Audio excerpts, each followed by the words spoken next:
Sir നമസ്കാരം. നമസ്കാരം sir, Sandeep Warrier ശരിക്കും പണി തുടങ്ങിയിരിക്കുകയാണ്. അദ്ദേഹം കോൺഗ്രസിൽ കയറിയ ശേഷം കുറച്ച് ഓവറല്ലേ എന്ന് പല ആൾക്കാരും എന്നോട് ചോദിക്കുന്നുണ്ട്. കാരണം ഷാഫി പറമ്പിൻ്റെയൊക്കെ മുഖമൊക്കെ അദ്ദേഹം തൂവാല കൊണ്ട് തുടച്ചു കൊടുക്കുന്ന സീനൊക്കെ നമ്മൾ കണ്ടതാണല്ലോ. സംഘപരിവാർ പ്രവർത്തകർക്കിടയിൽ കടുത്ത അതൃപ്തിയാണ് അത് കണ്ടപ്പോൾ ഉണ്ടായത്. ഇദ്ദേഹത്തിന് പറ്റിയ പണി ഇതാണ് എന്നാണ് അവർ സോഷ്യൽ മീഡിയയിൽ കൂടെയൊക്കെ പ്രതികരിക്കുന്നത്. അതൊക്കെ അവിടെ നിൽക്കട്ടെ. പക്ഷേ ശരിക്കും സന്ദീപ് വാര്യർ ഇപ്പോൾ ചെയ്യുന്നതെന്ന് പറഞ്ഞാൽ BJP-യിൽ നുഴഞ്ഞു കയറി അതിനകത്ത് അസംതൃപ്തരായിട്ടുള്ള സകല ആൾക്കാരെയും കോൺഗ്രസ്സിലെത്തിക്കാനുള്ള നീക്കമാണ് അദ്ദേഹം നടത്തുന്നത്. അദ്ദേഹം ഫേസ്ബുക്കിലൂടെ പറയുന്നത് ഇങ്ങനെയാണ്: വെറുപ്പിൻ്റെയും വിദ്വേഷത്തിൻ്റെയും പ്രത്യയശാസ്ത്രത്തെ പൂർണ്ണമായും തള്ളിപ്പറഞ്ഞ് മതനിരപേക്ഷതയുടെ ഭാഗമാകാൻ കോൺഗ്രസ് പ്രസ്ഥാനത്തിൻ്റെ പ്രത്യയശാസ്ത്രത്തോട് ഐക്യപ്പെടുവാൻ സന്നദ്ധതയുള്ള ഒരാളും രാഷ്ട്രീയമായി അനാഥമാവില്ല, ഇതുറപ്പാണ് എന്നാണ് സന്ദീപ് വാര്യർ പറയുന്നത്. അപ്പോൾ കഴിഞ്ഞ ദിവസം BJP-യിൽ നിന്ന് വയനാട് മുൻ ജില്ലാ പ്രസിഡന്റ് മധു രാജിവെച്ചിരുന്നു. ഈ മധുവിനെ കോൺഗ്രസ്സിലോട്ട് എത്തിക്കാൻ സന്ദീപ് വാര്യർ ശ്രമം നടത്തുന്നു എന്ന് പല അഭ്യൂഹങ്ങളും നടക്കുന്നുണ്ട് പാർട്ടിക്കകത്ത്. പോരാത്തതിന് ശോഭാ സുരേന്ദ്രനെ ഒരു ഓഫർ വെച്ചിട്ടുണ്ടെന്നാണ് അനൗദ്യോഗികമായിട്ടുള്ള സംസാരം. ശോഭാ സുരേന്ദ്രനെ പാർട്ടിയിലേക്ക്, കോൺഗ്രസ് പാർട്ടിയിലേക്ക് വിളിച്ചിരിക്കുകയാണ് സന്ദീപ് വാര്യർ എന്ന് പറയുന്നു. ശരിക്കും സന്ദീപ് BJP-യുടെ അടിത്തറ മാന്തും? BJP-യുടെ അടിത്തറ മാറാൻ സാധ്യതയില്ല. ഇപ്പോൾ ശോഭാ സുരേന്ദ്രനെയൊന്നും അങ്ങനെ സന്ദീപ് വാര്യറിൻ്റെ ഒരു ഇക്വേഷനിൽ അല്ലെങ്കിൽ സന്ദീപ് വാര്യർ വയ്ക്കുന്ന ഒരു പാലത്തിൽ ശോഭാ സുരേന്ദ്രൻ പോവോ? അതിനുള്ള സാധ്യതയില്ല. ശോഭാ സുരേന്ദ്രൻ പോവില്ല എന്നുള്ള വേറെ വിഷയം. സന്ദീപ് വാര്യർ പാലം വിട്ട് പോകാനുള്ള സാധ്യത കുറവാണ്, നമ്പർ 1. പിന്നെ ഇതിനകത്ത് സന്ദീപ് വാര്യരുടെ ഫേസ്ബുക്ക് പോസ്റ്റൊക്കെ ഒരു നല്ല രസമാണ് വായിക്കാൻ. നല്ല സന്ദീപ് വാര്യർ ആരെയാണ് തത്വശാസ്ത്രം പഠിപ്പിക്കുന്നത്? ഇന്നലെ വരെ ഈ മുഴുവൻ തത്വശാസ്ത്രമാണ് ശരിയെന്ന് പറഞ്ഞ് മിനിയാന്ന് രാത്രി വരെയും അല്ലെങ്കിൽ കഴിഞ്ഞ ദിവസം വരെയും പുള്ളിയായിരുന്നു ഇതിൻ്റെ പ്രചാരകൻ. വെറുപ്പിൻ്റെയും വിദ്വേഷത്തിൻ്റെയും പ്രചാരകൻ തിരിച്ചു വന്നു മനസ്സിലാക്കിയെന്ന് പറഞ്ഞാൽ അദ്ദേഹത്തിനാണ് അപ്പോൾ ആദ്യം എന്ത് ചെയ്യേണ്ടത്? ഇതിൽ നിന്ന് പുറത്താക്കേണ്ടത്. അദ്ദേഹം വെറുപ്പിൻ്റെയും വിദ്വേഷത്തിൻ്റെയും പ്രത്യയശാസ്ത്രത്തിൽ എനിക്ക് വേണ്ട എന്ന് പറഞ്ഞല്ല അദ്ദേഹം രാജിവെച്ചത്. അദ്ദേഹം രാജിവെച്ചത് എന്താണ്? എനിക്ക് കസേര തന്നില്ല. അത് ഏത് കസേരയാണെന്നുള്ളൊരു ചോദ്യമുണ്ട്. കൺവെൻഷനൽ കസേര തന്നില്ല എന്ന് പറയുന്നു. എൻ്റെ ബലമായ സംശയം പാലക്കാട് കൃഷ്ണകുമാറിന് കൊടുത്ത കസേരയാണോ? അതായത് പാലക്കാട് പുള്ളി വിചാരിച്ച് കൃഷ്ണകുമാർ നിന്ന് ജയിച്ചാൽ പുള്ളിക്ക് സീറ്റ് കിട്ടത്തില്ല. കൃഷ്ണകുമാർ നിന്നാൽ ജയിച്ച ഷൊർണൂർ ഓൾറെഡി കൊടുത്തിട്ടുണ്ട്. ഷൊർണൂർ കൊടുത്തതുകൊണ്ട് പോലെ പുള്ളി പാലക്കാടാണ് കുറച്ചുകൂടി ഒരു സാധ്യതയുള്ള മണ്ഡലം. ഈ BJP സംബന്ധിച്ച് സാധ്യതയുള്ള പാലക്കാടാണല്ലോ. അപ്പോൾ അതിനകത്തേക്കാണ് എല്ലാവരും ഇടിക്കുന്നത്. പാലക്കാട് നിൽക്കാനാണ് സാധ്യതയുള്ളിടത്താണല്ലോ ഇടിച്ചിട്ട് കാര്യമുള്ളൂ. അപ്പോൾ ആ ഇടിയിൽ സന്ദീപ് വാര്യർ ഒന്നുകിൽ കൃഷ്ണകുമാർ അവിടെ ജയിക്കാൻ പാടില്ല. ഇപ്രാവശ്യം ജയിച്ചാൽ അടുത്ത പ്രാവശ്യം കൃഷ്ണകുമാർ ജയിക്കും. അപ്പോൾ അതിനാണ് പറഞ്ഞത് സുരേന്ദ്രൻ വരട്ടെ, ശോഭ ചേച്ചി വരട്ടെ എന്നൊക്കെ പറഞ്ഞ് ഇയാൾ ഒരുപാട് ഉരുണ്ടത്. അപ്പോൾ അത് നടന്നില്ല.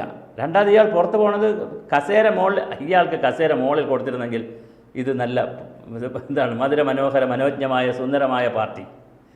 കസേര കിട്ടാതെ വീട്ടിൽ ചെന്നിരുന്നപ്പോൾ വീണ്ടും അദ്ദേഹത്തെ കസേര കിട്ടാത്ത പോട്ടെ, അടുത്ത രണ്ടാമത്തെ പരാതി എന്താ? സംസ്ഥാന നേതാക്കൾ അദ്ദേഹത്തിൻ്റെ വീട്ടിൽ ചെന്ന് സംസാരിച്ചില്ല. ഒരു ജനറൽ സെക്രട്ടറിയെ മാത്രമേ വിട്ടോളൂ, സെക്രട്ടറിയെ മാത്രമേ വിട്ടോളൂ. അമ്മ മരിച്ചപ്പോൾ അല്ല, ഈ ഒത്തുതീർപ്പിന് പുള്ളിക്ക് വേദന വന്നപ്പോൾ, പുള്ളിയുടെ ആദ്യകാലത്തെ പോസ്റ്റൊക്കെ അതാണ്. പുള്ളിക്ക് വേദന വന്നപ്പോൾ ആര് പോയി തിരക്കിയില്ല? സംസ്ഥാന നേതാക്കൾ പോയി തിരക്കിയില്ല.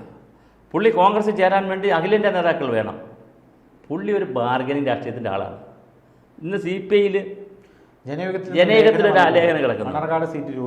ഞാനിപ്പോൾ സന്ദീപ് വാര്യർ എൻ്റെ ബന്ധുവല്ല, എൻ്റെ എതിർപ്പല്ല, അതേ ഏത് പാർട്ടി പോയെന്നുള്ളതൊന്നും അല്ല നമ്മുടെ സബ്ജക്റ്റ്. കേരള രാഷ്ട്രീയത്തിൽ ഇപ്പോൾ C. ദിവാകരൻ പറയും പോലെ അല്ലെങ്കിൽ പല നേതാക്കളും ഇപ്പോൾ പറയുന്നുണ്ടല്ലോ, എല്ലാ പാർട്ടിയിലെ നേതാക്കൾ പറയുന്നുണ്ടല്ലോ, ഇങ്ങനെ ചാടിക്കളിക്കാനുള്ളതല്ല. ജനയുഗമൊക്കെ പറയുന്നുണ്ട്, ഇങ്ങനെ ചാടിക്കളിച്ച് പോകാനുള്ളതല്ല രാഷ്ട്രീയം എന്ന് പറഞ്ഞ് ഇന്നലെ വരെ നിന്ന മുഴുവൻ പ്രസ്ഥാനത്തെ മുഴുവൻ തള്ളിപ്പറയാം. പക്ഷെ അതിനെ വല്ലാതെ അടച്ചാക്ഷേപിച്ച് അതിൻ്റെ തത്വശാസ്ത്രത്തിൻ്റെ അകത്തൂടെ നരേന്ദ്രമോദിയെ വരെ വിമർശിക്കുകയാണ്. ഈ അതിൻ്റെ തത്വശാസ്ത്രം വിമർശിക്കുക എന്ന് പറയുമ്പോൾ പിന്നെ ഇയാൾ എന്ത് ഉൾക്കൊണ്ടിട്ടാണ് അതിനകത്ത് നിന്നത്? ഇത്രയും മോശപ്പെട്ട തത്വശാസ്ത്രമാണ് BJP വെറുപ്പ് കൊണ്ടു നടക്കണം. പിന്നെ ഇയാൾ എന്തിനാണ് അവിടെ നിന്ന് ഇത്രയും വർഷം? അതേ ഉള്ളൂ. ഇത് ഉദരനിമിത്തം ബഹിർദ വേഷം. എനിക്കും കിട്ടണം പണം. എനിക്ക് മണ്ണാർക്കാട് സീറ്റ് കിട്ടിയാൽ ഞാൻ CPI, കോൺഗ്രസ് ഒരു സീറ്റും അല്ലെങ്കിൽ എന്തെങ്കിലും വക്താവോ എന്തെങ്കിലും ഓഫർ എന്നാൽ ഞാൻ കോൺഗ്രസ്. ഇപ്പം ഞാൻ പറയുന്ന കോൺഗ്രസ്സുകാരാണ് ഇനി എന്ത് ചെയ്യേണ്ടത്? ഇദ്ദേഹത്തെ സൂക്ഷിക്കേണ്ടത്. ഇദ്ദേഹത്തെ സൂക്ഷിക്കണം. കാര്യം ഇദ്ദേഹം ഇത് തലയ്ക്ക് പിടിച്ചു പോയി, ലഹരി തലയ്ക്ക് പിടിച്ചു പോയി, അധികാര ലഹരി തലയ്ക്ക് പിടിച്ചു പോയി. അപ്പോൾ അത് സരിന് ഇതിനേക്കാൾ കുറച്ചുകൂടി ഡീസൻ്റാന്ന് പറയാം. കാരണം അദ്ദേഹത്തിനൊരു സീറ്റ് കിട്ടിയില്ല, അദ്ദേഹം മാന്യമായിട്ട് വേറെ സ്ഥലത്ത് നിന്ന് മത്സരിച്ചു, തോറ്റും പോയി. ഇനിയിപ്പോൾ പാർട്ടി ഇപ്പോൾ കൊടുക്കണ എന്തെങ്കിലും ചിലപ്പോൾ ക്ലിയർ ഡയറക്ടറൊക്കെ ആക്കുമായിരിക്കും, അവിടെ ഒഴിവ് കിടക്കണം പോസ്റ്റ്. അപ്പോൾ ഏതെങ്കിലുമൊക്കെ ഒഴിവുള്ള പോസ്റ്റിൽ ഡോക്ടർക്ക് ആണല്ലോ പോസ്റ്റ് കൊടുത്ത് പുള്ളി 1-2 വർഷം കൊണ്ടുപോകും, പിന്നെ തെരഞ്ഞെടുപ്പിൽ നിർത്തുമായിരിക്കും. അത് വേറെ കഥ. പക്ഷേ സന്ദീപ് വാര്യർ ഇങ്ങനെ അടിത്തറയൊന്നും ഇളക്കാനൊന്നും സന്ദീപ് വാര്യർ വിചാരിച്ചാൽ പറ്റത്തില്ല. ശോഭാ സുരേന്ദ്രന് ഒരു പാല വിടാനും പുള്ളി പറ്റത്തില്ല. പിന്നെ അസംതൃപ്തി ഉണ്ടാവും. നിങ്ങൾ മനസ്സിലാക്കുക, തെരഞ്ഞെടുപ്പ് രാഷ്ട്രീയം കഴിയുമ്പം ഈ തെരഞ്ഞെടുപ്പ് രാഷ്ട്രീയമായി ബന്ധപ്പെടുത്തിയിട്ടാണ് പലപ്പോഴും BJP ബിൽഡ് ചെയ്ത് വരുന്നത്. ഇതിനകത്ത് പഞ്ചായത്ത് മെമ്പർ മുതൽ ഏതെങ്കിലുമൊക്കെ സ്ഥാനമാനങ്ങൾ കിട്ടണം എന്ന് ആഗ്രഹിച്ച് നിൽക്കുന്നവരാണ് മഹാഭൂരിപക്ഷം. മഹാഭൂരിപക്ഷം അതാണ്. അപ്പോൾ ആ ഭൂരിപക്ഷക്കാർക്ക് വലിയ ത്യാഗവും സങ്കടമൊന്നുമില്ല. വന്ന് 4 ദിവസം കഴിഞ്ഞ് 4 പത്രത്തിൽ വന്ന് 4 ചാനലിൽ വന്ന് 4 പരിപാടിക്ക് ഷാൾ കിട്ടി കഴിയുമ്പോൾ പിന്നെ അവർക്ക് തന്നെ എന്ത് വേണം? ഒട്ടൻ അങ്ങ് നേതാവാണ്. അതിനുള്ള സ്പേസും ഇല്ല കേരളത്തിൽ.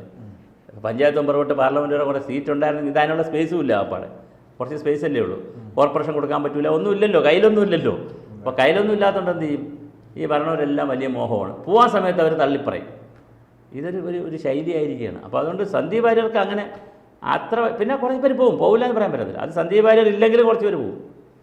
പക്ഷേ അങ്ങനെ പുറത്തേക്ക് പോകാനുള്ളൊരു പ്രചോദനം സന്ദീപ് വാര്യർ കൊടുക്കുന്നില്ലേ? അത് സ്വാഭാവികമായിട്ട് ഒരാൾ പോകുമ്പോൾ നമുക്ക് ചെന്നാൽ കിട്ടുമോ? ഇപ്പോൾ പാലക്കാട് ജില്ലയുടെ എന്താണ് പിന്നെ വയനാട് ജില്ലയുടെ മുൻ പ്രസിഡന്റ് പോയെന്നൊക്കെ പറയുന്നു.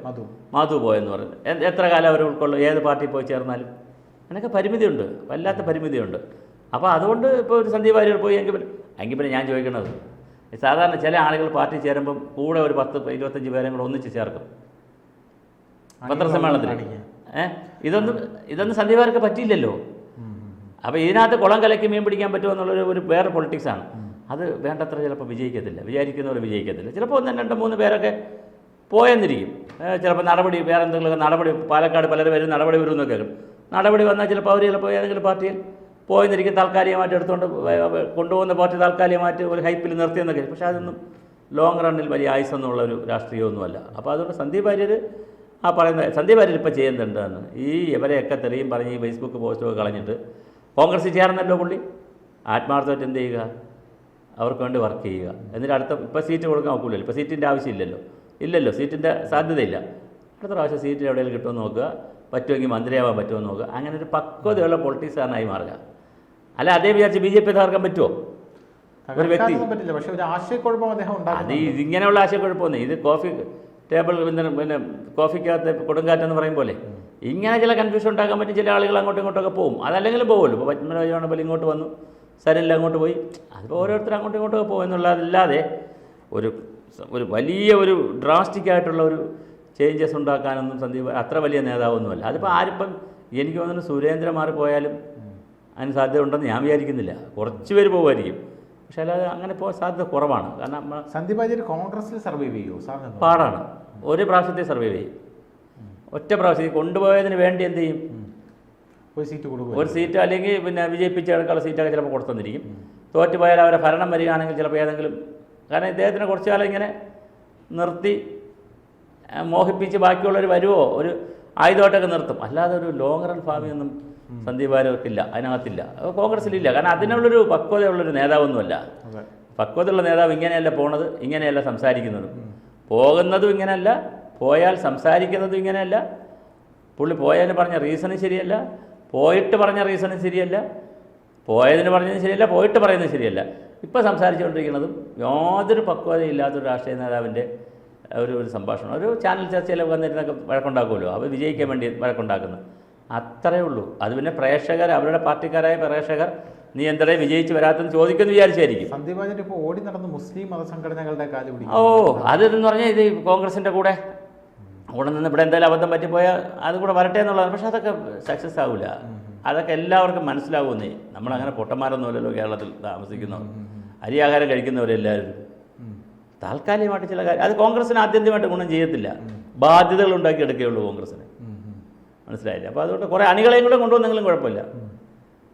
1000 പേരെ 500 പേരെയൊക്കെ, അതാ ഞാൻ പറഞ്ഞു, വലിയൊരു പ്രഖ്യാപനമൊക്കെ നടത്തിയേ പുള്ളി എന്ത് ചെയ്യണമായിരുന്നു?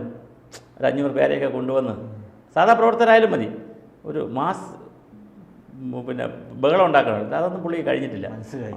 പുള്ളിക്ക് അതിനോട് അതിനുള്ള ആളില്ല. പുള്ളി മാസില്ല പുള്ളിയുടെ കൂടെ. പിന്നെ ഈ ഫേസ്ബുക്കിലിട്ടു, അതിന് പത്രങ്ങൾ കൊടുക്കുന്നു, ചാനലുകൾ കൊടുക്കുന്നു, ഇങ്ങനെ നിൽക്കുന്നൊരു ഫേസാണ്. അതുകൊണ്ട് അതിന് ആഴത്തിൽ വേരോടില്ല എന്നുള്ളതാണ് എൻ്റെ വാദം. തൽക്കാലം വാഴപ്പഴം പോലെ ഏത്തമ്പഴം പോലെ കൊലയ്ക്കുമായിരിക്കും, കൊലയ്ക്കാതെ നിൽക്കില്ല, കാവെട്ടുകയും ചെയ്യും. പക്ഷേ അതിനപ്പുറം ആല് പോലെ വളരാൻ പ്രയാസമാണ്. അങ്ങനെ എളുപ്പമല്ല, രാഷ്ട്രീയത്തിൽ അങ്ങനെ എളുപ്പമേ അല്ല. നമ്മൾ പലരെയും കാണുന്നില്ലേ, എത്ര സ്വതന്ത്രരാണ് അങ്ങോട്ടും ഇങ്ങോട്ടും പോയത്, എത്ര പേരാണ് ഓരോ പാർട്ടിയിൽ നിന്ന് അങ്ങോട്ടും ഇങ്ങോട്ടും മാറിയത്.